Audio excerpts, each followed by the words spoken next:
আল্লাহ হাবিব সাল্লাল্লাহু আলাইহি সাল্লাম বলতেছেন, তাহলে ঠিক আছে, তাহলে তার আগে একটা রোজা আমি দুইটা রোজা রাখবো এবং আমার সমস্ত উম্মতগণ আজীবন দুইটা করে রোজা রাখবেন। বলেন সুবহানাল্লাহ। এই হচ্ছে সেই দিন। এই দিনটা কেমন গুরুত্বপূর্ণ, ফজিলতপূর্ণ দিন।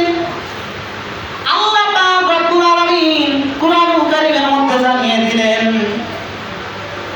আল্লাহ পাক রব্বুল আলামিন বলতেছেন, ইন্নী জাইলুন ফিল আরদি খলিফা ক্বালু ওয়া তাজআলু ফিহা মান ইউফসিদু ফিহা ওয়া ইয়াসফিকু দিমা ওয়া নাহনু নুসাব্বিহু বিহামদিকা ওয়া নুকদ্দিসু লাক ক্বালা ইন্নী আ'লামু মা লা তা'লামুন। বলেন আল্লাহু আকবার। আল্লাহ পাক রব্বুল আলামিন বলতেছেন, ও আমার ফেরেশতা, ও আমার ফেরেশতারা সকলে শোনো, ইন্নী জাইলুন ফিল আরদি খলিফা, আমি এই পৃথিবীর জমিনে প্রতিনিধি বানাতে চাই, খলিফা বানাতে চাই। বলেন সুবহানাল্লাহ। আল্লাহ পাক রব্বুল আলামিন বললেন খলিফা বানাতে চাই পৃথিবীর জমিনে। আল্লাহ পাক রব্বুল আলামিন বলতেছেন খলিফা বানাবো এই পৃথিবীর জমিনে। ফেরেশতাগণ বলেছেন, আল্লাহ কি দরকার? তারা তো এই পৃথিবীর জমিনে যাইয়া ফাসাদ সৃষ্টি করবে, ঝগড়া করবে, বিবাদ করবে, হাঙ্গামা করবে, রক্ত ঝরাবে এই পৃথিবীর জমিনে। তাহলে কোন খলিফা, কোন মানুষ এই পৃথিবীতে প্রেরণ করার কোন প্রয়োজন নেই।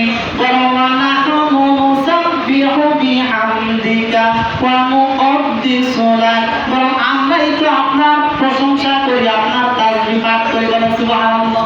ফেরেশতারাই তো সবসময় আল্লাহ তাআলার প্রশংসা করে, তাসবিহ পাঠ করে। তাহলে মানুষকে প্রেরণ করার প্রয়োজন কি? তারা তো পৃথিবীতে গেলে সন্ত্রাসী করবে, রাহাজানি করবে, খারাপ কাজ করবে, একে অপরের সাথে মিলবে না। ঠিক কিনা বলেন? এটা হয় না সমাজে? ফেরেশতাগণ বলতেছেন আল্লাহকে, আল্লাহ বলতেছেন যে না, ও আমার ফেরেশতারা, আমি যা জানি তোমরা তা জানো না। এরপরে আল্লাহ পাক রব্বুল আলামিন হযরত আদম আলাইহিস সালামকে বানানোর জন্য প্রিপারেশন নিচ্ছেন। চারজন ফেরেশতাকে ডাকলেন, হযরত জিবরাইল আলাইহিস সালামকে প্রেরণ করলেন এই জমিনের মধ্যে। জিবরাইল, জমিনের মধ্যে যাও, জমিনের মধ্যে যাইয়া ওই জমিন থেকে মাটি নিয়ে আসো, আমি এই পৃথিবীর জমিনে খলিফা বানাবো এই মাটি থেকে। সুবহানাল্লাহ বলেন। মাটি থেকে খলিফা বানাবো। জিবরাইল আলাইহিস সালাম জমিনের মধ্যে আসলেন। জমি থেকে যখন তিনি মাটি নিয়ে যাবেন, মাটি ক্রন্দন করা শুরু করে দিল, মাটি কান্নাকাটি করা শুরু করে দিল। আল্লাহ, এই মাটি কান্না করতেছে, ক্রন্দন করতেছে, এই মাটি তো আমি নিয়ে যাইতে পারবো না। জিবরাইল আলাইহিস সালাম চলে গেলেন আল্লাহ তাআলার কাছে, মাটি নিয়ে যাইতে পারলেন না, মায়ায় পড়ে, দয়ায় করে। এরপরে হযরত মিকাইল আলাইহিস সালামকে প্রেরণ করে দিলেন। মিকাইল, ওই জমিনের মধ্যে যাইয়া জমিন থেকে মাটি নিয়ে আসো, আমি মানুষ বানাবো। জমিনের মধ্যে মিকাইল আলাইহিস সালাম আসলেন। আসার পরে তিনিও চেষ্টা করলেন, কিন্তু মাটির ক্রন্দন দেখে তিনি আর সহ্য করতে পারলেন না, তিনিও মাটি না নিয়ে চলে গেলেন। এবার হযরত ইসরাফিল আলাইহিস সালামকে প্রেরণ করলেন। ইসরাফিল আলাইহিস সালাম আসার পরে তিনি যখন মাটি নেওয়া শুরু করবেন, মাটি আবার ক্রন্দন করা শুরু করে দিল। মাটির কান্না দেখে ইসরাফিল আলাইহিস সালামের সহ্য হলো না, তিনিও চলে গেলেন মাটি না নিয়া। এবার হযরত আজরাইল আলাইহিস সালামকে প্রেরণ করলেন। আজরাইল আলাইহিস সালাম এই দুনিয়ার জমিনের মধ্যে আসিয়া এমন ভাবে মাটির মধ্যে থাবা মারলেন, মাটির মধ্যে থাবা মারে এক মুষ্টি মাটি নিয়ে তিনি আল্লাহ তাআলার কাছে চলে গেলেন। বলেন সুবহানাল্লাহ। ওই জায়গা থেকে আল্লাহ পাক রব্বুল আলামিন আজরাইল আলাইহিস সালামকে দায়িত্ব দিয়ে দিলেন, আজরাইল, আজকে থেকে তোমাকে দায়িত্ব দিয়ে দিলাম, পৃথিবীতে যতগুলি মানুষ আমি প্রেরণ করব, সমস্ত মানুষগুলির রূহটাকে তুমি আমার কাছে নিয়ে আসবা। আল্লাহু আকবার বলেন। নারে তাকবীর। আলহামদুলিল্লাহ। আমার প্রাণপ্রিয় ওস্তাদ এবং আমার নানাজান, আমাদের মসজিদের ইমাম সাহেব, উত্তরবঙ্গের বিশিষ্ট আলেম হযরত মাওলানা মুহাম্মদ মুফতি রেজাউল করিম সাহেব, তিনি আপনাদের মাঝে উপস্থিত হয়েছেন। আলহামদুলিল্লাহ বলেন। আমি তাকে অনেক মহব্বত করি এবং তিনিও আমাকে আলহামদুলিল্লাহ নাতি হিসেবে অনেক মহব্বত করেন। আমি তার কাছে দোয়া চাই ইনশাআল্লাহ। আমি আলোচনা কি শেষ করে দিই নাকি বলে?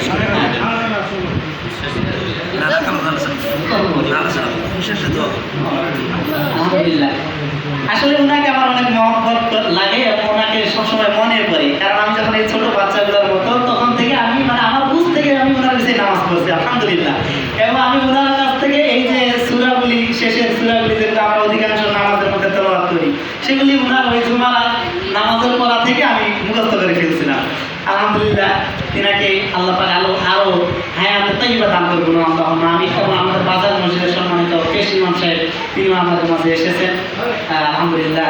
তো ভাইয়েরা আমার, আমি কিন্তু আসলে আপনাদের এখানে আসার আমার কোনো ইয়ে নেই। আজকে আমি যাওয়ার কথা ছিল কক্সবাজারে মাহফিল ছিল আজকে আগামীকালকে, তো ঈদের মধ্যে আসতে পারিনি বাসায়। তো বাবা আর মা বললো যে যেহেতু আসা হয় নাই, তাহলে কক্সবাজারে তো কিছুদিন আগে যাই আসলাম মাহফিলে, আরও অনেক যেতে পারবো, তাহলে একটু বাড়িতে যাই আসি। এই জন্য অনেকদিন পর বাড়িতে আসলাম। আসার সাথে সাথে মামু বললো যে একটু আমাদের মসজিদে আসতে হবে। আলহামদুলিল্লাহ, আপনাদের সাথে সাক্ষাৎ হয়ে দেখা হয় আমার অনেক ভালো লাগলো। আপনারা সকলেই আমার জন্য খাস করে দোয়া করবেন ইনশাআল্লাহ। তো যেটা বলতেছিলাম, আমি যে কয়েক মিনিট সময় আপনারা আমাকে দিবেন ইনশাআল্লাহ, আমি কয়েক মিনিট বলার চেষ্টা করব। এরপরে হযরত জিবরিল আলাইহিস সালাম, এই কথা আসলে আশুরার কথা আমি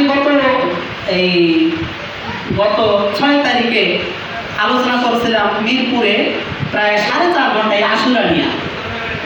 আশুরার টপিকটা কিন্তু অনেক বড়, আশুরার তাৎপর্যটা অনেক বড়, এগুলো বলতে বলতে সারা রাত চলে যাবে। আশুরার তাৎপর্য, আশুরার কথা শেষ হবে না। তো আমি যেটা বলতেছিলাম সম্মানিত ভাইরা, আল্লাহ পাক রব্বুল আলামিন হযরত আজরাইল আলাইহিস সালাম তিনি এই জমিন থেকে মাটি নিয়ে চলে গেলেন আল্লাহর কাছে। আল্লাহ পাক রব্বুল আলামিন ফেরেশতাদেরকে আদেশ করলেন, তোমরা এই মাটিটাকে কাদা বানাও। মাটি কাদা হয় কিনা বলেন? মাটির মধ্যে যখন আপনি পানি দেবেন, পানি দিয়া যখন কাদা বানাবেন, কাদা হয় না? এই কাদাটাকে আপনি যেমন করতে চাইবেন তেমন করা সম্ভব হয় কি হয় না? মাটি দিয়া হাড়ি বানায়, কলস বানায়, ঠিক কিনা বলেন? মাটিটাকে যেমনি আপনি তৈরি করবেন, এই যে হাড়ি পাতিল কলস বানায়, যেমনি বানায় তেমনি হয়। যেরকম তৈরি করার চেষ্টা করেন তেমনি হয়ে যায়। ঠিক আল্লাহ পাক রব্বুল আলামিন হযরত আদম আলাইহিস সালামকে এই মাটি থেকে, ওই কাদা থেকে এইভাবে মাটি দিয়া তৈরি করা শুরু করে দিলেন ফেরেশতাদের মাধ্যমে। এই মাটি থেকে তাকে তৈরি করা হলো, তার পুরো বডিটাকে তৈরি করা হলো। সময় আসলো, হযরত আদম আলাইহিস সালামের শরীরের মধ্যে আমার আল্লাহ পাক রব্বুল আলামিন ফুঁকিয়ে দিলেন তার রূহটাকে, বলেন সুবহানাল্লাহ। ফু দিয়ে দিয়েছেন, রূহটাকে তার ভিতরে দিয়ে দিয়েছেন। এবার আল্লাহ পাক রব্বুল আলামিন বললেন, তোমরা হযরত আদম আলাইহিস সালামকে সিজদা করো। সকল ফেরেশতাদেরকে বললেন তোমরা সিজদা দাও। সুবহানাল্লাহ বলেন। সকল ফেরেশতারা সিজদা দিলেন। তবে ফেরেশতাদের মধ্যে একজন রয়েছেন, তিনি হচ্ছেন জিন। তিনি ফেরেশতা নন, জিন, মুআল্লিমুল মালায়েকা। এই জিনের এত বেশি ইবাদত বন্দেগী ছিল, এত বেশি আল্লাহ তাআলার গোলামি করেছে, তার ইবাদত বন্দেগীর মাধ্যমে তিনি আমার আল্লাহ পাক রব্বুল আলামিনের এত নৈকট্য অর্জন করেছিলেন যে আল্লাহ পাক রব্বুল আলামিন সমস্ত ফেরেশতাদের সরদার বানিয়ে দিয়েছে। এই ফেরেশতা সহ সকলকেই আল্লাহ পাক রব্বুল আলামিন যখন বললেন তোমরা সিজদা করো, ওয়া নাহনু নুসাব্বিহু বিহামদিকা ওয়া নুকদ্দিসু লাক, ক্বালা ইন্নী আ'লামু মা লা তা'লামুন, ওয়া 'আল্লামা আদামাল আসমা'a কুল্লাহা সুম্মা 'আরাদাহুম 'আলাল মালায়েকা ফাকালা আনবিউনি বিআসমা'i হাউলাই ইন কুনতুম সাদিকিন। এই আয়াতের মধ্যে অনেক কথা আছে, আরো আমি সংক্ষেপে চলে যাচ্ছি। এরপরে হযরত আজরাইল আলাইহিস সালাম, এরপরে হযরতে আদম আলাইহিস সালামকে সকল ফেরেশতাগণ সিজদা দিয়ে দিল, কিন্তু আযাজিল সিজদা দিল না। নাউযুবিল্লাহ বলেন। আল্লাহ পাক রব্বুল আলামিন বলেন, কিসে তোমাকে আমার এই খলিফা আদম আলাইহিস সালামকে সিজদা দেওয়া থেকে বিরত রাখলো? ফেরেশতাদের মধ্যে ওই আযাজিল বলতেছে, ও আল্লাহ, এই যে আদমকে আপনি তৈরি করেছেন আমাদের সামনে, আমাদের চোখের সামনে আপনি মাটি দ্বারা, কাদা দ্বারা তৈরি করলেন। সে তো মাটির তৈরি, মাটির কাজ হচ্ছে নিচে চলে যাওয়া, আর আমাকে বানাইছেন আগুন দিয়া, আমার কাজ হচ্ছে উপরে ওঠা। তাহলে আগুন দিয়ে বানানোর ফলে মাটির চাইতে আমার দাম তো অনেক বেশি, তাহলে আমি কেন, আমার দাম যেহেতু অনেক বেশি, আমি কেন মাটিকে সিজদা করব? নাউযুবিল্লাহ বলেন। আল্লাহ পাক রব্বুল আলামিন সাথে সাথে তাকে ওই আযাজিলকে লানত করে দিলেন, ফেরেশতাদের মধ্য থেকে তাকে বের করে দিলেন, জান্নাত থেকে বের করে দিলেন, তার উপর অভিশাপ দিয়ে দিলেন।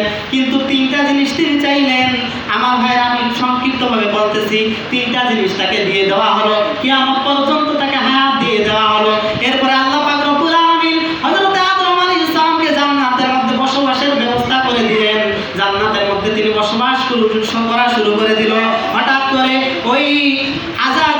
ওই শয়তান এবার কি করলো, তিনি এবার হযরত আদম আলাইহিস সালামকে ধোঁকা দেওয়ার জন্য সাপের মুখের মধ্যে প্রবেশ করিয়া জান্নাতের মধ্যে ঢুকে গেছে। বলেন নাউজুবিল্লাহ। কোন নাপাককে, কোন শয়তান কি জান্নাতের মধ্যে প্রবেশ করতে পারবে? জান্নাত থেকে বের করে দেওয়া হয়েছে, তো সে কায়দা করে জান্নাতের মধ্যে ঢুকে গেছে। এবার যখন জান্নাতের মধ্যে ঢুকে গিয়েছে, জান্নাতের মধ্যে যাইয়া সুন্দর মাথায় পাগড়ি, সাদা পোশাক, বড় বড় দাড়ি, এরপরে বড় বড় জুব্বা করিয়া শয়তান মানুষটা ভালো একজন দরবেশের রূপ ধরিয়া সে চলে গেল হযরত আদম আলাইহিস সালাম এবং মা হাওয়া আলাইহিস সালামের কাছে। যাওয়ার পরে বলতেছে, আমি তোমাদের মঙ্গল চাই, আমি তোমাদের ভালো চাই, আমি চাই না তোমরা এই জান্নাত থেকে বের হয়ে যাও, কিন্তু আল্লাহ পাক যে বলেছেন তোমরা খবরদার ওই গাছের কাছেও যাবে না, ওই গাছের কাছেও যাবে না। কেন বলেছে জানোনি? কারণটা হচ্ছে এই, আল্লাহ পাক রব্বুল আলামিন তোমাদেরকে এই জান্নাত থেকে বের করে দিবে, এই কারণে ওই জান্নাতের ওই গাছের কাছে যাইতে নিষেধ করেছে। বলে নাউজুবিল্লাহ। এবার হযরত আদম আলাইহিস সালাম, হযরত হাওয়া আলাইহিস সালাম চিন্তা করলেন এটা কেমন কথা। তাহলে শয়তান বলতেছে, তাহলে তোমাদের করণীয় হচ্ছে একটা, তোমরা যদি আজীবন এই জান্নাতের মধ্যে থাকতে চাও তাহলে তোমাদেরকে একটা কাজ করতে হবে, ওই গাছের মধ্যে যাইতে হবে, আর ওই গাছের মধ্যে যাওয়ার পর ওই গাছের ফল ভক্ষণ করতে হবে। তোমরা যদি এটা করতে পারো তাহলে তোমাদেরকে আজীবন এই জান্নাতের মধ্যে রেখে দিবে। বলে নাউজুবিল্লাহ। তারা যখনই জান্নাতের ওই গাছের কাছে গেলেন, গাছের ফল ছিঁড়লেন, খেলেন, সাথে সাথে আমার আল্লাহ পাক রব্বুল আলামিন হযরত আদম আলাইহিস সালাম, হযরত মা হাওয়া আলাইহিস সালামকে জান্নাত থেকে জমিনের মধ্যে নিক্ষেপ করে দিলেন। বলেন নাউজুবিল্লাহ। এইবারে হযরত আদম আলাইহিস সালামকে ভারতের সিংহলের মধ্যে পাঠিয়ে দিলেন, হযরত মা হাওয়া আলাইহিস সালামকে জেদ্দার মধ্যে পাঠিয়ে নামিয়ে দিলেন। এবার 300 মতান্তরে 250 এবং 350 বছর তারা ক্রন্দন করা শুরু করে দিলেন। কান্না করতে করতে আল্লাহ পাক রব্বুল আলামিনের কাছে দোয়া করলেন। আল্লাহ পাক রব্বুল আলামিন তাদের দোয়া অবশেষে তওবা, আমার নবী, আপনার নবী রাহমাতুল আলামিন সাল্লাল্লাহু আলাইহি ওয়াসাল্লামের ওসিলা করিয়া তাদের তওবাকে আমার আল্লাহ পাক রব্বুল আলামিন কবুল করে দিলেন। বলেন সুবহানাল্লাহ। এরপরে তাদেরকে একত্রিত করলেন আরাফাতের ময়দানে। এই যে জান্নাত থেকে আল্লাহ পাক রব্বুল আলামিন হযরত আদম আলাইহিস সালাম এবং মা হাওয়া আলাইহিস সালামকে এই পৃথিবীর মধ্যে নিক্ষেপ করেছিলেন, ওই দিনটা ছিল 10ই মুহররমের আজকের এই আশুরার দিন। বলেন আল্লাহু আকবার। এই কারণে আমি এই ঘটনাটা বললাম। এরপরে যেদিন আল্লাহ রব্বুল আলামিন তাদেরকে একত্রিত করেছেন, মিলিত করে দিয়েছিলেন, ওই দিনটাও ছিল 10ই মুহররমের আজকের এই আশুরার দিন। সুবহানাল্লাহ বলেন। শুধু তাই নয়, এই পৃথিবীর জমিনে আমার আল্লাহ পাক রব্বুল আলামিন একজন নবী প্রেরণ করেছিলেন, হযরত নূহ আলাইহিস সালাম। 950 বছর তিনি দাওয়াত দিয়েছিলেন, মাত্র 40 জন, মতান্তরে 70 জন মানুষ ইসলাম গ্রহণ করেছে। আল্লাহু আকবার। কয় বছর? 950 বছর তিনি দাওয়াত দিলেন, মাত্র 40 জন বা 70 জন মানুষ ইসলাম ধর্ম গ্রহণ করলো বা তার আকীদা গ্রহণ করলো। এইবারে আল্লাহ পাক রব্বুল আলামিন দেখতেছেন নূহ আলাইহিস সালামকে তার কওমেরা নানাভাবে কষ্ট দিচ্ছে, নানাভাবে তাকে কষ্ট দিচ্ছে। এবার আল্লাহ পাক রব্বুল আলামিন নৌকা তৈরি করতে বলেন, কিস্তি তৈরি করলেন, বিশাল একটা কিস্তি তৈরি করলেন। ওই কিস্তি তৈরি করার পরে আমার ভাইয়ের আশেপাশের মানুষরা সকলে ওই কিস্তির মধ্যে গিয়ে পায়খানা করা শুরু করে দিল। নাউজুবিল্লাহ বলেন। পায়খানা করতে করতে পুরো নৌকা, পুরো কিস্তি পায়খানা দিয়ে ভর্তি হয়ে গেল। পায়খানা দিয়ে ভর্তি হয়ে যাওয়ার পরে ওই নৌকাটা ছিল পাহাড়ের পাদদেশে, জুদি পাহাড়ের পাদদেশে, কোনো পানি নাই, কোনো নদী নাই, কোনো খাল নাই, কোনো বিল নাই, কোন জায়গা দিয়ে এই নৌকা চলবে, এই উপহাস করতেছে আর তারা পায়খানা করতেছে। আল্লাহ পাক রব্বুল আলামিন দেখতেছে এখন পায়খানা করা যত শেষ হয়ে গেছে, এখন এই পায়খানা বলেন তো নবীদের নৌকার পায়খানা পরিষ্কার করার দরকার আছে না নাই? এবার তিনি পায়খানা পরিষ্কার করবেন। এইবার কি করেন, একজন বুড়ি তিনি ওই পায়খানা করতে গেছে, যাওয়ার পরে তিনি ওই নৌকার মধ্যে ওই পায়খানার মধ্যে পড়ে গেছে। আল্লাহু আকবার বলেন। যখনই পড়ে গেছে, হযরত জিবরাইল আলাইহিস সালামকে আল্লাহ পাক রব্বুল আলামিন পাঠিয়ে দিলেন, জিবরাইল ওই বুড়ির কাছে যাও, যাওয়ার পরে তার হাতের মধ্যে একটা কাঠি দাও, একটা চামচ দাও, যেন সে পায়খানাটা খাইতে পারে। সুবহানাল্লাহ বলেন। সে পায়খানা খায়, সেখানে হাবুডুবু খাচ্ছে, সে সুস্থ হয়ে গেল। বুড়ি মানুষ, অসুস্থ মানুষ, হাঁটতে পারে না, চলতে পারে না, একেবারে ইয়াং যুবক হয়ে গেল। আল্লাহু আকবার বলেন। এবার তিনি যখন ওই পায়খানা থেকে উঠে যখন নিচে গেলেন, তার ছেলে মেয়েরা দেখতেছে, হায় হায় তুমি কে? বলতেছে আমি তোমাদের মা। বলতেছে আমাদের মতো বুড়ি ছিল, সে তো এরকম জোয়ান ছিল না। বলতেছে আমি তোমাদের মা। কেমনে কি হইলো, আমি ওই পায়খানা করতে গেছিলাম, ওখানে যখন খাইছি ইচ্ছা মতো তখন আমি জোয়ান হয়ে গেছি। আল্লাহ আকবার বলেন। তারা চিন্তা করে, হ্যাঁ এটা কেমন কথা, পায়খানা জোয়ান হয়ে যায়, সুস্থ হয়ে যায়। একটা পরিবার অনেক চিন্তা করে একজন দুইজন লুকায় লুকায় ওই পায়খানার মধ্যে যাওয়া শুরু করলো। প্রথমে বড়জন গেল, যাওয়ার পরে তিনি যখন পায়খানা খাবেন, কিন্তু পায়খানা খাইতে মানুষকে ভালো লাগে নাকি বলেন? জিবরিল আলাইহিস সালামকে পাঠিয়ে দিলেন, আল্লাহ পাক রব্বুল আলামিন বলতেছে তার হাতের মধ্যে একটা কাঠি তুলে দাও, যেন হাত দিয়ে না খাইলেও যেন একটা কাঠি দিয়ে মুখে দেয়। তারপর যা খেলার সব আমি খেলবো। আল্লাহু আকবার। এরপরে হযরত জিবরিল আলাইহিস সালাম একটা কাঠি দিলেন, ওই তার বড় ছেলের হাতে দেওয়ার পরে তিনি যখন একটু শুধু মুখের মধ্যে দিয়েছেন, দেখতেছে হায় হায় রসগোল্লার চেয়েও বেশি মজা। আল্লাহু আকবার। আবার খাওয়া শুরু করেছে, এবং কাঠি দিয়ে খায় না, হাত দিয়ে উঠায় আর খায়। যত খায় তত এনার্জি পায়। সুবহানাল্লাহ বলেন। সে যখন গেল, তারও যতটুকু শরীরের মধ্যে অসুবিধা ছিল সমস্ত দূর হয়ে সে একবারে ইয়াং তাজা হয়ে গেল তার ছেলে। এবার সে যখন গেল, দেখতেছে তার অপর যে সন্তান বিবাহ হয়েছে, দেখতেছে এও তো অনেক সুন্দর হয়ে আসছে, তাহলে এই খাওয়া শুরু হয়ে গেল। খাইতে খাইতে সকলে এই পায়খানা খেয়ে সব শেষ করেছে। আল্লাহু আকবার। এখন বলেন, শুধু পায়খানা খাইলেই কি হবে? ওটা পরিষ্কারের দরকার আছে না? আল্লাহ পাক রব্বুল আলামিন এবার পরিষ্কার করার জন্য এমন সিস্টেম করে দিলেন, প্রত্যেকটা মানুষ আসা শুরু করে দিয়েছে। হাজার হাজার মানুষ লাইন নিয়ে আসে আর পায়খানা খায় চলে যায়। কিন্তু পায়খানা তো এবার শেষ, আর পায়খানা নিয়ে এখন কি করবে? এখন ওই পায়খানা খাওয়া যারা খাইতে পারলো না, যারা মিস করলো, এটা মিস করার ফলে যারা আসতেছে আর চলে যাবে, এরা না দিয়া পানি নিয়ে আসে আর ধোয় আর বালতি নিয়ে পানি বাড়িতে নিয়ে যায়। সুবহানাল্লাহ বলেন। যে যে উদ্দেশ্য করে খায় তার সেই উদ্দেশ্য পূরণ করে দেয় আল্লাহ তাআলা। এইভাবে পরিষ্কার করতে করতে করতে আতর সুগন্ধি যা লাগে সব কিছু দিয়ে তার পায়খানার ওয়ালা ওই কিস্তিটাকে পরিষ্কার করে দিল। আল্লাহু আকবার বলেন। আমার বন্ধুরা, এবার ওই নৌকার মধ্যে সকলে উঠলো। আল্লাহ পাক রব্বুল আলামিন বিশাল এক বন্যা তৈরি করে দিলেন, অনেক লম্বা ঘটনা। এবার বন্যা তৈরি করে দিলেন, যেই দিন ওই বন্যাটা থেকে মানুষেরা মুক্তি পায়, সেই দিনটা ছিল 10ই মুহররমের আশুরার দিন। বলেন সুবহানাল্লাহ। এরপরে হযরত মুসা আলাইহিস সালাম, তিনি আর ফেরাউনের যে কাহিনী ঘটেছিল, ফেরাউন নীল নদের মধ্যে যেই দিন ডুবেছিল, মুসা আলাইহিস সালাম তার 5 লক্ষ সৈন্য নিয়ে তার 5 লক্ষ উম্মত নিয়ে যখন ওই নীল নদ পারি হয়ে গিয়েছিল, ওই দিনটা ছিল 10ই মুহররমের এই আশুরার দিন। সুবহানাল্লাহ বলেন। শুধু তাই নয়, এই 10ই মুহররমের এই আশুরার দিনে আইয়ুব আলাইহিস সালাম তিনার শরীরের মধ্যে যত রকমের রোগ শোক ছিল, আল্লাহ পাক রব্বুল আলামিন তার শরীর থেকে সমস্ত পোকামাকড় দূর করে দিয়া সকল রোগ থেকে তাকে মুক্ত করে দিয়েছিলেন 10ই মুহররমের এই আশুরার দিন। সুবহানাল্লাহ বলেন। শুধু তাই নয়, হযরত ইয়াকুব আলাইহিস সালাম তিনি তার চক্ষুর মধ্যে তার ছেলের জন্য কান্না করতে করতে তার চক্ষু দুটো অন্ধ হয়ে গিয়েছিল। আল্লাহ পাক রব্বুল আলামিন তার এই চক্ষুগুলিকে তার ছেলের জুব্বা যখন তার চক্ষুর মধ্যে স্পর্শ করেছিল, করার সাথে সাথে তার চক্ষু দুখানায় জুব্বা স্পর্শের ওসিলার মাধ্যমে আল্লাহ পাক রব্বুল আলামিন ভালো করে দিয়েছে। সুবহানাল্লাহ। সেটি যেদিন হয়েছিল এই 10ই মুহররমে আশুরার দিনে। শুধু তাই নয়, অনেক বড় ঘটনা। এই যে হযরত ঈসা আলাইহিস সালাম, তিনাকে শুলে চড়ানো হলো, আর আল্লাহ পাক রব্বুল আলামিন যেই খেলা খেললেন, তিনাকে শুলে চড়ানো হয়েছিল নাকি যারা তাকে মারতে এসেছিল তাদের নেতাকে। অনেক বড় ঘটনা, আমি সংক্ষেপে বলে যাচ্ছি, শেষ করে দিব। তিনাকে যেদিন আল্লাহ পাক রব্বুল আলামিন আকাশের মধ্যে উঠিয়ে নিয়ে গেলেন, সেই দিনটা ছিল 10ই মুহররমের আশুরার দিন। সুবহানাল্লাহ।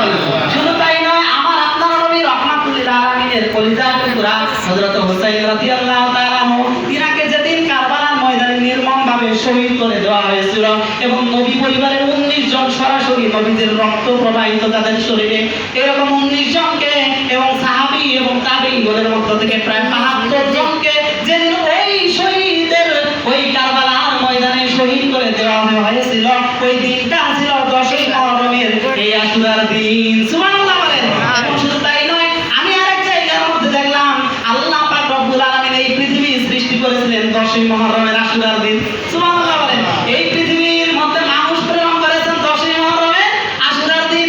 আবার যেদিন কিয়ামত সংঘটিত হবে, ওই কিয়ামতটাও হবে 10ই মুহররমের আশুরার দিন। আবার যেদিন আমাদেরকে উত্তোলন করা হবে, সেদিনও নাকি হবে এই 10ই মুহররমের এই আশুরার দিন। অতএব বন্ধুরা আমার, 10ই মুহররমের আজকের এই আশুরার দিন দিনটা এত বেশি ফজিলতপূর্ণ যেটা যদি সারা রাতের ঘটনাগুলোই আমি শুধু বলি শেষ হবে না। সুবহানাল্লাহ বলে। এই 10ই মুহররমের আশুরা দিনে অনেক কথা রয়েছে, আমি সেদিকে আর যাচ্ছি না। সর্বোপরি এই 10ই মুহররমের আশুরা দিনে আমাদের কিছু কর্তব্য আছে, কিছু কাজ আছে, নাই দেখি আমাদের কিছু আছে কর্তব্য। আমাদের কাজ, আমাদের কর্তব্য হচ্ছে 10ই মুহররমের এই 2টা রোজা পালন করা। কয়টা? 2টা রোজা। একটা হচ্ছে এই 10ই মুহররমের 10 তারিখ যেটা, এই রোজাটা, এবং আরেকটা হচ্ছে হয় এর আগের দিন 9 তারিখ অথবা এর পরের দিন 11 তারিখ। এই 2টা রোজা আমাদেরকে পালন করতে হবে। আমরা যেন আল্লাহ পাক রব্বুল আলামিন যেন আমাদের সকলকে 2টা রোজা রাখার মতো তাওফিক দান করেন। আল্লাহুম্মা আমিন। এবং আমি আপনাদের সকলের কাছ থেকে দোয়া চাই যে আল্লাহ পাক রব্বুল আলামিন যেন আমাকে কবুল আর মঞ্জুর করে নেন। আল্লাহুম্মা আমিন। আমি তো এই জায়গার মধ্যেই, আপনারা সকলেই আমাকে চিনেন, কারণ আমি এখানেও আপনাদের মসজিদ ভিত্তিক শিশু গণশিক্ষা যে কার্যক্রমের যে কেন্দ্র এখানে ছিল, এখানে আমি পড়াইতাম। আলহামদুলিল্লাহ চাকরিটা এখন ছেড়ে দিচ্ছি, যেহেতু ঢাকায় আছে, সুযোগ হয় না। আপনারা সকলে দোয়া করবেন যেন আল্লাহ পাক রব্বুল আলামিন আমাকে কোরআনের একজন খাদেম, একজন আলেম এবং হক্কা এবং হক একজন আলেম হিসেবে, হকপন্থী একজন আলেম হিসেবে বর্তমান জামানার যেই রকম শিক্ষার প্রয়োজন, যেরকম আমলের প্রয়োজন, এইরকম আমলওয়ালা, শিক্ষাওয়ালা একজন আলেম হিসেবে আমাকে কবুল করেন। আল্লাহুম্মা আমিন। আলহামদুলিল্লাহ রাব্বিল আলামিন। আসসালামু আলাইকুম ওয়া রাহমাতুল্লাহি ওয়া বারাকাতুহু।